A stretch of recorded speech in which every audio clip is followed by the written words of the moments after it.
Hello everyone, কেমন আছেন সবাই? আশা করছি সবাই ভালো আছেন। আজকে আমাদের ডে 9। আজকে আমাদের টপিকস হচ্ছে সরকার কাঠামো বা সরকার গঠন ব্যবস্থা নিয়ে। তো বেশি কথা বলবো না, চলুন সরাসরি কম্পিউটার স্ক্রিনে। সরকার কাঠামো, গভর্নমেন্ট স্ট্রাকচার অফ বাংলাদেশ। সরকার কাঠামো কী? সরকার কাঠামো হলো রাষ্ট্র পরিচালনার জন্য গঠিত প্রতিষ্ঠানসমূহ এবং তাদের ক্ষমতা ও দায়িত্বের বিন্যাস। বাংলাদেশের রাষ্ট্র ক্ষমতার 3টি প্রধান অঙ্গের মাধ্যমে পরিচালিত হয়, যেমন আইন বিভাগ, শাসন বিভাগ ও বিচার বিভাগ। মূল ধারণা কি? আইন বিভাগ আইন তৈরি করে, শাসন বিভাগ শাসন বিভাগ আইন বাস্তবায়ন করে এবং বিচার বিভাগ আইনের ব্যাখ্যা ও বিচার করে। এবার আসুন জেনে নেওয়া যাক আইন বিভাগ সম্পর্কে। যে বিভাগ আইন প্রণয়ন করে সেটাই হচ্ছে আইন বিভাগ, যেমন জাতীয় সংসদ। এবং এদের প্রধান কাজ কি? নতুন আইন প্রণয়ন করা, পুরাতন আইন সংশোধন করা, জাতীয় বাজেট অনুমোদন করা, সরকারের জবাবদিহিতা নিশ্চিত করা। কিছু গুরুত্বপূর্ণ তথ্য আইন বিভাগ সম্পর্কে একটু জানব। আইন বিভাগ সম্পর্কিত তথ্য বা সংবিধানের 65 নম্বর অনুচ্ছেদে আপনারা পেয়ে যাবেন। সাধারণত আসন সংখ্যা যেটা জাতীয় সংসদের সেটা হচ্ছে 300 আসন থাকে, এর ভিতরে সংরক্ষিত মহিলা আসন 50 এবং মোট আসন তাহলে কয়টা? 350টি। এবার আসুন শাসন বিভাগ সম্পর্কে জানি। যে বিভাগ রাষ্ট্র পরিচালনা করে এবং আইন বাস্তবায়ন করে, অর্থাৎ রাষ্ট্র পরিচালনা করবে এবং আইনগুলোকে বাস্তবায়ন করবে, যেমন রাষ্ট্রপতি, প্রধানমন্ত্রী, মন্ত্রিসভা, প্রশাসনের ভিতরে যেমন সচিবালয়, জেলা প্রশাসন ইত্যাদি।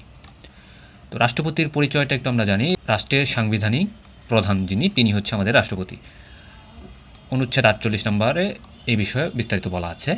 রাষ্ট্রপতির প্রধান ক্ষমতাগুলো হচ্ছে মূলত প্রধানমন্ত্রী নিয়োগ, বিচারপতি নিয়োগ, সংসদ আহ্বান ও স্থগিত, ক্ষমা প্রদর্শন ইত্যাদি। প্রধানমন্ত্রীর পরিচয়। সরকারের প্রধান এবং দেশের নির্বাহী ক্ষমতার কেন্দ্রবিন্দু হচ্ছে আমাদের দেশের প্রধানমন্ত্রী। এ বিষয়ে অনুচ্ছেদ 55 নম্বরে বলা আছে। আপনারা সংবিধানটি চাইলে অনুচ্ছেদ 55-তে গিয়ে দেখে আসতে পারেন। প্রধান কাজ কি? সরকার পরিচালনা, মন্ত্রিসভা পরিচালনা, নীতি নির্ধারণ, প্রশাসনিক সিদ্ধান্ত গ্রহণ। এবার আসুন 3 নম্বর বিভাগ, যেটা হচ্ছে আমাদের বিচার বিভাগ বা জুডিশিয়ারি বলা হয়। যে বিভাগ আইন ব্যাখ্যা করে এবং বিচার কার্য পরিচালনা করে, অর্থাৎ আইন ব্যাখ্যা করবে এবং আইনের বিচার কার্যগুলো পরিচালনা করবে। আমাদের সর্বোচ্চ আদালত হচ্ছে সুপ্রিম কোর্ট, যা বিচার বিভাগের অংশ। 94 নম্বর অনুচ্ছেদে এই বিষয়ে বলা আছে। সুপ্রিম কোর্টে 2টি বিভাগ আছে, একটা হলো হাইকোর্ট বিভাগ আর একটা আপিল বিভাগ। তো হাইকোর্ট বিভাগ হচ্ছে রিট জারি করবে, মৌলিক অধিকারগুলো রক্ষা করবে এবং আইনগত বৈধতা পরীক্ষা করবে। আপিল বিভাগ হচ্ছে হাইকোর্টের রায়ের বিরুদ্ধে যে আপিল শুনানি হয় সেটি হচ্ছে আপিল বিভাগ। এবার একটু ক্ষমতার ভারসাম্য সম্পর্কে আমরা একটু বোঝার চেষ্টা করব। গণতন্ত্রে কোনো একক প্রতিষ্ঠান যেন সব ক্ষমতা না পায়, এই জন্যই কিন্তু 3টি বিভাগের মধ্যে ক্ষমতা বণ্টন করা হয়েছে।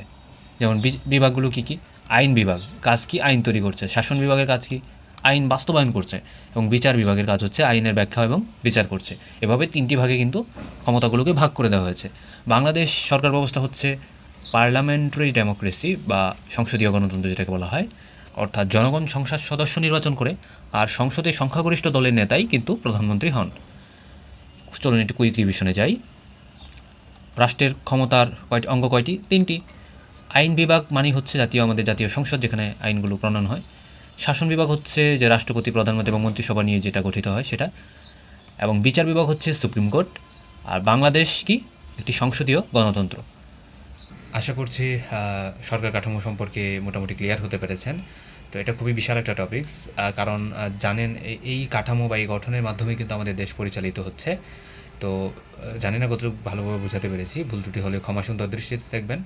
তো আজকে আর বেশি কথা বলবো না, পরবর্তী কালকের ভিডিওতে আপনাদের সাথে আবার দেখা হচ্ছে।